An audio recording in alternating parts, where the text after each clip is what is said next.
Hi, and welcome to part 2 of the Strengths and Values video tutorial. What we're looking at here in this section, once you've completed the interview process and done the reflection question and then the summary, we come to this part which looks at your values and strengths in different ways. And it starts with a number of brief reflection questions just to sort of take a pulse of where you're focusing. First question, what are the top 7 most important things to you in your work and life? This can mean a lot of different things, but you want to be really specific. So don't just put in one word. So if you have, let's say, a girlfriend or boyfriend, don't just say girlfriend. Talk about what's important to you about that relationship. So maybe the most important thing is that you have a close, intimate relationship, or you have really good communication, whatever that is. Or if you have a great job and you're only studying part-time, maybe the importance in that job is that you always have an experience of great nurturing environment or something like that. None of these should take more than one line. Again, all handwritten, but that should be it. So, number 1 priority is at the top, and the last one is on the bottom. Next question is, where do you spend your time? Really think about this. Maybe you spend a lot of your time traveling, just getting to and from SFU or going to work. Maybe you spend a lot of time there, or maybe you spend most of your time in classes, or whatever it is, but definitely go in order of priority. So the first one will be here. Definitely that's number 1, wherever you spend most of your time. Put it on a list and prioritize it so that you know where you're spending your time the most is number 1, and where you're spending your time the least of that 7 is at the bottom. Where do you spend your money? This is one of my favorite questions because it will definitely reflect what we value. Number 1 again is at the top, right? So number 1 for some of you might be your rent. Maybe for some of you it's tuition, or if you're not paying for either of those, maybe you're paying for a car or fuel or going out with friends or whatever it is. Put in the number 1 place where you spend your money at the top, and again, number 7 will be near the bottom. Number 4, what is important for you to have in your life in order to experience fulfillment? So I have a little clue here, what must exist or be present. Include at least 3 and briefly explain how each is vital to you. Just one sentence each. So for each one, they don't have to be in order of priority. Just one sentence each. In this case, what we're looking for is some element of your life that you really need to have in order to feel fulfilled. You may not be experiencing all of it right now. That's normal. You're making some sacrifices. You're studying. You might be working at the same time, or you might be taking care of someone at home. Whatever it is, what is important for you to have in your life in order to experience fulfillment?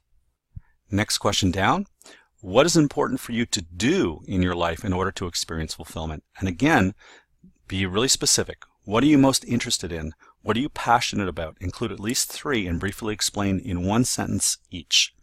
So again, doesn't have to be most important to least, but put all 3 in, at least 3. Certainly I encourage you to put in more if you have more.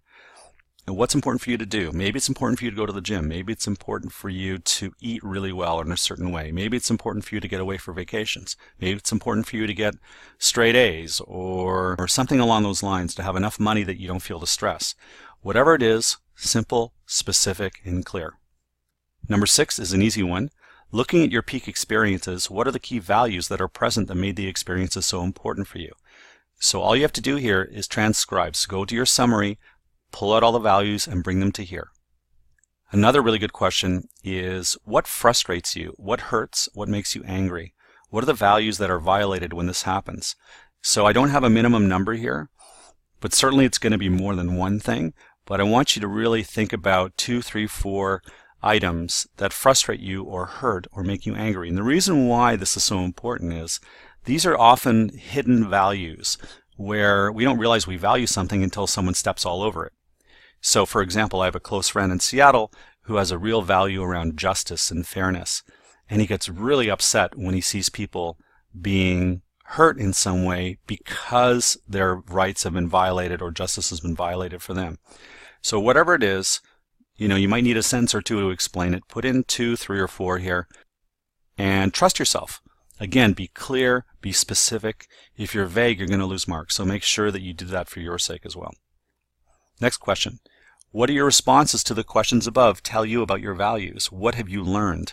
So just go back over the previous 7 questions and just reflect and say, what am I learning about my values? Maybe you're seeing patterns, maybe you're noticing something new. Whatever it is, pull it out here and you're free to discuss it in any way that you see fit. Number 9, looking at your peak experience summary, what are your demonstrated strengths? And this is another one where you just simply bring them forward from your summary and list them here. The next question we get to takes you on a little bit of a journey, but it's an important one. It's something called your grand contribution. This is one of those questions that we could ask as if you were able to wave a magic wand and make one significant important change in the world, what would it be? It's a great question because it gives you full creativity to be as clear and focused on what you feel is the most important thing that you would like to see different in the world. So we phrase it as, if you had all the money, time, and resources you would need at your disposal, what is the problem you would most like to address in the world, the one that would be most meaningful for you to solve? You know, what's important here is not the size of it. Okay, it doesn't have to be a massive thing. And you don't want it to be as vague as world peace. You want to be really clear. What do you mean by peace if that's what you're talking about? So just take a few lines here, just a few sentences to describe what that is. Next question is, what is the impact you would have by solving that problem? So think about that. What is the impact on that? So in the past, someone might say, I want to see more complete education for women in certain regions of the world. Well, what's the impact? Well, that way women would be more empowered to take more control of their lives, maybe earn better income, and contribute more to their own society, or something along those lines. That's the impact that the change would have. What would having that impact on the world give you? What is the underlying experience that you are seeking? In everything we do, we get something out of it. And now this isn't selfish. Even the most magnanimous, generous act gives us kind of a feeling. And that's okay. But what we want to know is, what is that experience I'm seeking? What do I really want to experience in my heart, deep within me? And why this is so important in understanding our values, of course, is because it starts to allow us to tap into those things in ourselves that are the most important. And as we move down to the last one, what do your responses in this exercise tell you about your values? And another one that we ask in this way to give you a chance to just think a little bit. What does this tell me about my values? What does this grand contribution tell me that I haven't already talked about? So again, we're only looking for 2 to 4 sentences here, whatever comes to mind. Once you finish those questions, you're just going to leave the information there for now. And the next step you're going to take is a fun one where you get to speak to 3 people you know and get their feedback about what they think your values and strengths are. Ideally, you want to talk to someone you've worked with or volunteered with. If that's not possible, certainly talk to friends. No more than one relative, please. So only one parent or a sister or a brother or something like that, or a cousin. But make sure they're people that are really people that have been around you enough to know you a little. People will have different takes on this. And if you need to, you can use the values and strengths little cheat sheet that I've given you to help prod them. But in the end, just give people a chance to tell you. And it's a beautiful, uplifting experience because they're going to say positive things. If they start, because sometimes friends can do this. You know, if friends think they're being funny by saying, well, I think you really value being late all the time. Just ignore that and ask them to give you something that's a real value where you really put your heart and your soul. So you have a contact sheet for each one. You can do this over the phone with them or in person, whatever works for you. You want to make sure you include all of this information. It's really important. So their contact, full name, first and last, their email address, and if you're wondering, I do spot check sometimes, and I may send emails to people to ask them some questions, that kind of thing. I used to ask for phone numbers, but you know, I don't like calling people unless I absolutely have to. In the list, you're going to pick up 5 values and a description of what that value means to them, as well as 5 strengths and a description of each one of what that means. Don't worry about ranking until the end. Save that till last, because trying to rank it as you do it makes the left brain go crazy and it stops people in their tracks. So ask for a value. Maybe they think you value honesty. Well, what do they mean by honesty? Does it mean that you never tell a lie, or you always own up to mistakes, or whatever? Make sure you get the value and description. That is very important. And there should be no problem writing into these squares here. You know, only need space for a couple of lines. It can be point form. It doesn't have to be long sentences. A clear, distinct word or very short phrase for the value and a brief description. Same thing with the strengths. Okay? And at the end of it, you don't rank it. They rank it. So after you have the 5, You go back and ask them, so of the 5 you've given me, which do you think is like the biggest one? They'll just figure it out. It doesn't have to be perfect, just let them be something that they contribute to you. So you do this for 3 people. Again, no more than 1 family member. Ideally, all 3 are people you've worked with. They can be people that reported to you or people that you reported to. Either way, that's it. And no more than, like I said, 1 family member, and if you have to, 1 friend, but ideally you want to keep this more professional than personal. And then you have it for 2 more, so the same thing happens for the contact 2 and contact 3. So that's that. Once you have your 3 contacts feedback for you, what you need to do is do a summary, because you'll probably have a number that are similar and some that are very different. Maybe you'll have some that repeat themselves and some that only show up once. But what you have to do is pick the top 8, both values and strengths. You may find that, let's say, honesty shows up as owning up to mistakes on one hand, and honesty means more like trust to somebody else. You might have to sort that out a little bit, but don't reinterpret everything right away. You're going to have a chance to work with all of this in a minute.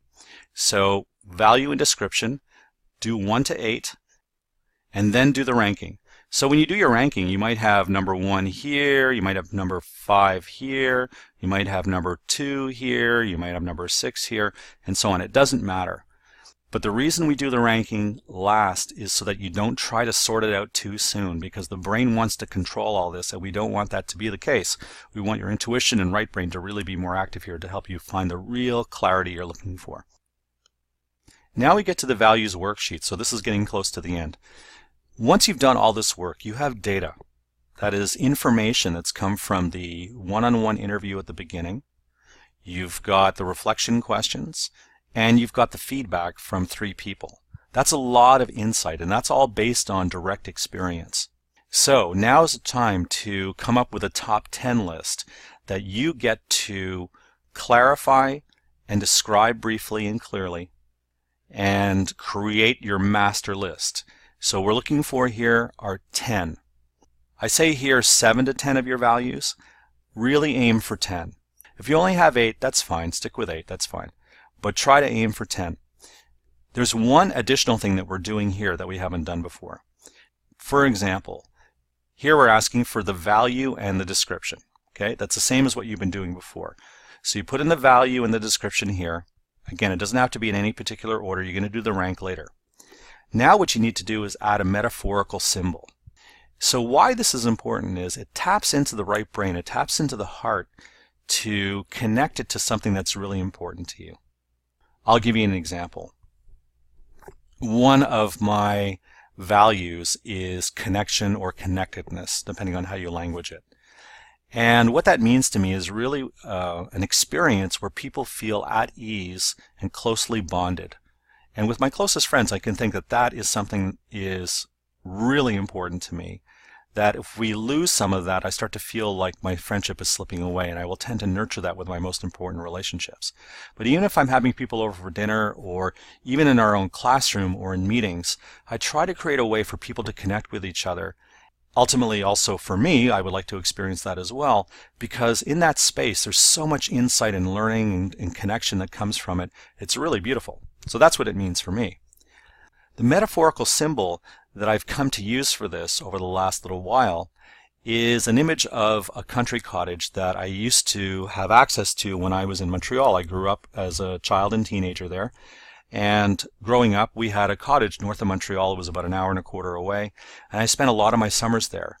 And I was fortunate to have a number of friends up there. And we used to spend tons of time just swimming or sitting by the fire or doing all kinds of stuff. I keep thinking about how that cottage and the environment that cottage was in really allowed me to connect and feel totally at home and loved by a lot of the people around. My metaphorical symbol is country cottage, because that's the symbol that comes up for me. This is the same thing you want to do for your own value and description for each one. Maybe you think about a plant or a tree or a cloud or something else in nature. Maybe the symbol is a person you know that really exemplifies this value to you. Maybe it's a country that you visited that really exemplified this, or a town or a city. It doesn't matter what it is. Maybe you want to make something up. Maybe it's a color. Be really clear about what the color is, though. So don't just say blue. Just say ocean blue or something along those lines that really reflects the color that you're talking about. So that's what the metaphorical symbol is. Really important that you give yourself permission to be creative with this and allow yourself to come up with one clear symbol for each value that really reflects it for you. Don't be literal with this. Don't, if your value is integrity, don't say, high integrity leadership. That's not a symbol, that's just a translation. Really find a symbol for it. And then once you've done all of that, you've done the symbol, then what you want to do then is, once you've done them all, is rank them 1 to 10. And again, we always do the ranking last. So again, you might have number 4 up here, and number 3 here, and number 8 there. Doesn't really matter. We're going to do the same thing with strengths. Now, based on everything you've learned, draft a list of your top 10 strengths. Same thing as we did with values. Your strengths are pulled out of your interview, and they're pulled out of the feedback. That's where we find most of our strengths, because we don't necessarily have to think about our strengths. We can look back at our experience, and we have that there. We come up with a specific strength and a brief description, just like we did with the values.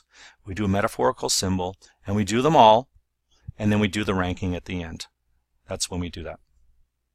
Now you've done this, you're basically home free, because then you get to the last part, which is your top 5 values and your top 5 strengths. You can see here you have 2 tables at the end.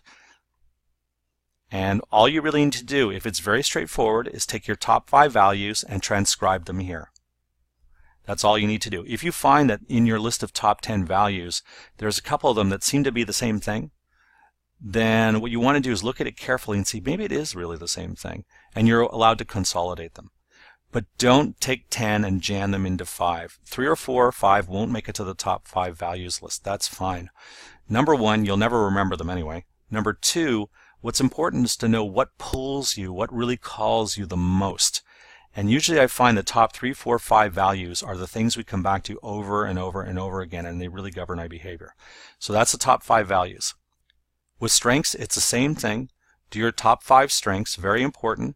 Transcribe them over and put in the value and description of each one along with the metaphorical symbol, and again, rank them last. Although you've probably got them ranked for the most part already, but the final list does not have to be ranked in order. Although I find it's actually helpful if you can do the last 2 columns, like the top 5 values and top 5 strengths, try to assemble them using the previous top 10 in order. So try to do it, if you can, in 1, 2, 3, 4, 5, like that. Okay? That's what we're looking for at the end. So that's about it. You've got several weeks to do this. I really recommend you do little bits at a time to give yourself the space. This does not work well when you try to do it the day before, because you won't get the feedback and you won't do things properly, and it's very easy to see if someone's been reflective and if they haven't. So please take that time to make sure you take care of yourself and do this right, because this is for you. This is for your own life. And as we know, our strengths and values as a person are the same as the strengths and values we typically have as a leader. Sometimes the wording changes a little bit, but what we find is, especially the values, they tend to be pretty consistent. And if they're not, that's usually more problematic for people.